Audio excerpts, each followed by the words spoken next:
আসসালামু আলাইকুম। এই যে আজকে থোড় নিয়ে হাঁড়ি বসিয়ে দিয়েছি, হাঁড়ির মধ্যে তেল দিয়ে দিলাম। এই যে মেথি ধুসো মাছ দিয়ে আমি থোড়টাকে রান্না করব। এই যে আলু দিয়ে আদা রসুন, নুন, হলুদ গুঁড়ো, লঙ্কার গুঁড়ো, এবারে জিরে ধনে গুঁড়ো পাইলে আছে। এই যে কিছুক্ষণ কষে নেব।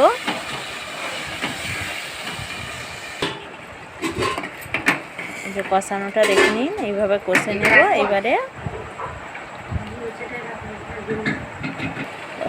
এবার থোড়গুলো ওর মধ্যে দিয়ে দেব। থোড় দিয়ে আবার করতে পারে। এই যে কষানোটা হয়ে গেছে, এই যে পানি দিয়ে দিলাম। এইবারে এইভাবে এই যে দেখে নিন, থোড়টা দেখুন কত সুন্দর গা ভাঙা ভাঙা হয়ে গেছে একদম। আজকে এই পর্যন্তই।